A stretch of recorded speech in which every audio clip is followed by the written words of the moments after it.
जिस प्लान को सारी दुनिया ने फ्लॉप कहा, उसी से खड़ी कर दी करोड़ों की कंपनी। और कैसे दो दोस्तों ने अपनी करोड़ों की नौकरियां छोड़ के एक स्टार्टअप को चुना। पहला स्टार्टअप बिल्कुल जीरो हो गया, लेकिन दूसरे ने रफ्तार पकड़ ली। और कैसे तीसरे की एंट्री हुई और कैसे रिलायंस जियो ने इसको एक बेटर स्टार्टअप बनाया और किस तरह से इसको रफ्तार दी। तो चलिए बात करने वाले हैं एक बड़े ही दिलचस्प स्टार्टअप के बारे में, जो आपका सेकंड कॉम्पिटिटिव राइवल होता है इंडियन मार्केट्स में। और अपार्ट फ्रॉम दैट, जब भी स्टार्टअप के बारे में तुम सोचोगे तो तुम्हें एक ही चीज़ याद आएगी कि नहीं यार, डिस्काउंट लेते हैं इस चीज़ पे। तो आज हम बात करने वाले हैं, तुम्हें गैस पता चले गया स्विगी के बारे में। स्विगी का अभी रिसेंटली आईपीओ आने वाला है, लेकिन आईपीओ आने से पहले तुम स्टोरी ज़रूर जानना चाहोगे स्विगी था क्या। तो देखो जनरली क्या था, ये दरअसल दो दोस्त थे, राहुल और श्रीश्चय, जो बेसिकली बिट्स प्लानिंग में पढ़ते थे। और राहुल ने लंदन के इन्वेस्टमेंट बैंक पे नौकरी की थी, लेकिन उसका मन नहीं लगता था उस चीज़ में, तो वो भारत वापस आया बिजनेस करने के लिए। और अपने दूसरे साथी के साथ मिलकर ये विचार किया कि अपना बिजनेस शुरू करना चाहिए। दोनों ने इस चीज़ पे काफ़ी देखा, तो कई दिनों तक रिसर्च की, जिन्होंने उसके बाद उन्होंने अपना लॉजिस्टिक का बिजनेस शुरू किया। लेकिन साल क्या था, साल बीतते गए, लेकिन लॉजिस्टिक के बिजनेस से कोई प्रॉफिट कमा नहीं पा रहे थे। परेशान होकर दोनों ने बिजनेस को बंद करने का विचार किया। फिर दोनों ने बाजार की तरफ रुख किया और फिर से रिसर्च की। सोच रहे थे कौन सा बिजनेस चुने जो उनका सपना पूरा कर सके।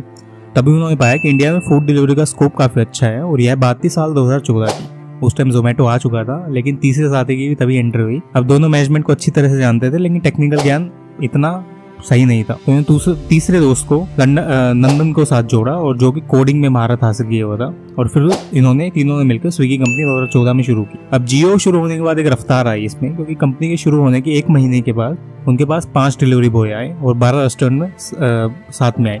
लेकिन देखते ही देखते 1 साल के अंदर इन्होंने 500 रेस्टोरेंट कर लिए। और इसके बाद ये 2016 में एंट्री होती है जियो की, जिसने भारत के टेलीकॉम सेक्टर में एक नई क्रांति ला। हर कोई अब ऑनलाइन सर्च के बाद यूट्यूब देखना पसंद कर रहा था और खाना ऑर्डर कर रहा था। इसी चीज में उन्होंने लॉन्च किया स्विगी ऐप। इसी ट्रेंड ने स्विगी को रॉकेट जैसे स्पीड दी। इसी तेजी को देखते हुए तीनों ने स्विगी का ऐप लॉन्च किया, जिसके बाद कंपनी ने कभी पीछे मुड़कर नहीं देखा। कंपनी के भविष्य को देखते हुए $2 मिलियन की फंडिंग में आसानी से मिल गई। और इसी तरह बेसिकली कंपनी इतनी बड़ी बनी। और जो लॉजिस्टिक का प्लान था, बाकी सारी चीज़ें थी, सब कुछ तो चल ही रहा था। उसके बाद क्या है, जोमेटो, फूड पांडा और बेसिकली कई दिग्गज प्लेयर्स को इन्होंने पीछे छोड़ दिया अपने बेटर मॉडल और बेटर मैनेजमेंट की वजह से। और स्विगी एक ऐसा स्टार्टअप बन के सामने आया जो एक फ्लॉप बिजनेस प्लान के बाद शुरू गई थी, लेकिन आज 2023 में आज $900 मिलियन की कंपनी है। और तकरीबन 2024 का इसका वैल्यूएशन देखोगे आप 83,000 करोड़ है। अभी रिसेंटली अपना आईपीओ लेके आने वाले हैं। आईपीओ का वैल्यूएशन मोटा मोटा देखा जा रहा है कि 37,500 करोड़ का आईपीओ लेके आएंगे। और इसी चीज़ को अगर देखोगे तुम, तो ये आने वाले बेस्ट टाइम के लिए तुम्हारे रहेगा, क्योंकि आईपीओ स्विगी का अगर आएगा तो जोमेटो का जैसे आईपीओ एक टाइम पे हिट किया था, लेकिन बाद में थोड़ा फ्लेक्सिबल नीचे गिर गया था, लेकिन काफ़ी बाद में अब हिट कर रहा है। तो यही चीज़ इसके साथ होगी। ये कंपनीज क्या है, फ्यूचर बिजनेस मॉडल इनके काफ़ी तगड़े हैं और ये कभी पीछे मुड़ के नहीं देखते। टेक ड्रिवन चीज़ें होती है, लॉजिस्टिक सप्लाईज होती है। कोई भी बिजनेस है 5 से 10 साल 20 साल लगते हैं उसको ब्रेक इवन पॉइंट पे आने के लिए और बाद में ग्रोथ करने के लिए। लेकिन स्विगी का आईपीओ तुम्हारे लिए बेस्ट आईपीओ हो सकता है चीज़ों को देखने के लिए। और अपार्ट फ्रॉम दैट, ये तुम्हारे लिए बेस्ट क्राइटेरिया भी लेके आ सकता है चीज़ों का।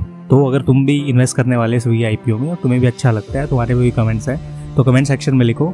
मिलते हैं नेक्स्ट वीडियो में स्विगी आईपीओ आने के बाद, और बताना किसी को शेयर मिले, किसको नहीं मिले। नेक्स्ट वीडियो में मिलते हैं। ऐसे ही वीडियोस के लिए सब्सक्राइब कर लो चैनल में। मिलते हैं नेक्स्ट वीडियो में।